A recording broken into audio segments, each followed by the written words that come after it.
Honestly, at this point, all I can say is JoJo's Bizarre Adventure gets more bizarre every single week. This episode was just a whole jumbled mess in a good way of just weirdness and also a little bit of creativity. What's really interesting about this whole kind of structure with time is that last week a bunch of people told me that these chapters and these arcs in the manga were actually separate and they weren't connected in any way. They were out of order in some way from what I'm gathering. But David Production decided to go in and kind of rearrange it and structure it so it goes chronologically so it makes more sense. And I think it's actually a good idea for them to change it like that because it just adds to it just being more interesting, as if we were focused on just one of these at a time, one of these new stand users, it would have been more of just stand of the week. And those types of stories, they can be fun, but if there was literally just 3 stand of the weeks, it would just be a drag leading up into the final Kira stuff. Having it all connect in this unique way, I think actually is bringing it to life in a pretty interesting way. And starting off the episode, it was some of the most artistic JoJo scenery and artwork I have seen. Literally, the color palette was like someone was on psychedelic drugs and was just painting in all these pretty like neon colors, how they envisioned it. It was insane watching the final kind of pylon battle, this stand user go all in, and the way Josuke actually beats him, of him just shooting back the projectiles that were attacking him, and he was able to send 4 back. I thought it was an interesting way to end the fight, but I have to say, just that intro part with how the color palette was used and how it was framed in the distance shots, it was pretty trippy, and I really did enjoy that, just overall, that whole battle, and then seeing his mask be removed and how he's like, I'll stay in the pylon, I'll stay in the pylon. I just thought that was a really interesting fight. It was pretty wacky and wild to then see him reveal that actually Koichi has been apparently eliminated, but you know he's not going to be fully eliminated just yet. But this stand is the most interesting.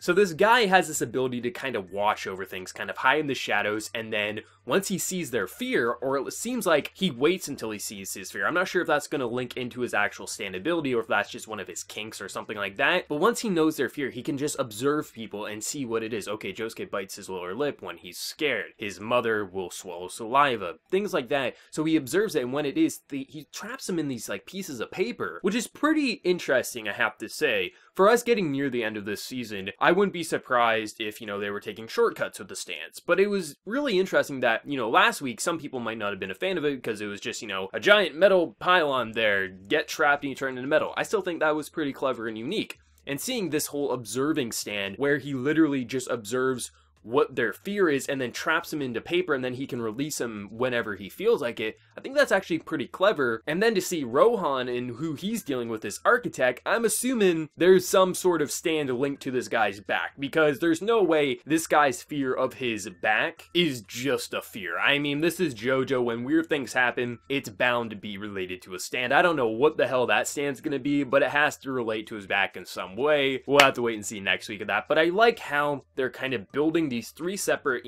arcs all together, giving you the time of day when we focus back to a different one. I think it's really interesting in how it's building around it, and it doesn't feel as repetitive if they were to break them apart and just have it, single episodes. I think it's actually a really unique way of merging these 3 separate storylines together.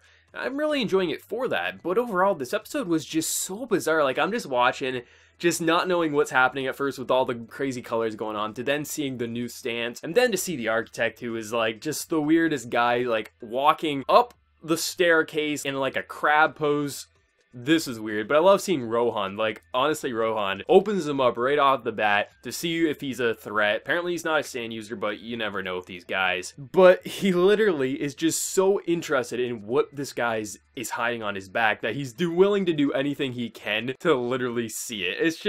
It's so bizarre, it's so wacky, and this is why we enjoy JoJo. You never know what you're going to expect, you never know what you're going to get when you watch a JoJo episode, and to see how they're kind of building up to the final Kira moment, I think is a really interesting and fun dynamic. The animation is really on point. I'm really enjoying how they're detailing and shading everything. There's not a lot of quality loss over the past couple of episodes. JoJo does have its times where it does majorly lose quality, but for this being, or this will be, 39 episodes all said and told, it's actually been fairly consistent. I've been enjoying it a lot, but I think these final few episodes that we've been getting are really highlighting the polish and quality to it, especially with the color design and art direction it was taken this episode. I freaking loved it. Overall, this episode of JoJo was fun. It's a really interesting final arc to get into all that Kira goodness that we'll probably be getting in a few episodes. I've been enjoying it a lot, but let me know your thoughts in the comment section below. For manga readers, how you enjoying the adaptations? For anime onlys, what are you thinking about these 3 separate plots being merged together into a weird fashion, but Are you enjoying it? Are you hating it? How are you enjoying it? Because overall, I think this is a pretty fun little sub-arc to get us into the final battle of Kira, so let me know your thoughts in the comment section below. And as always, if you're new to the channel, be sure to subscribe and like the video to show your support. So until next time, everyone, please take care and have a good one.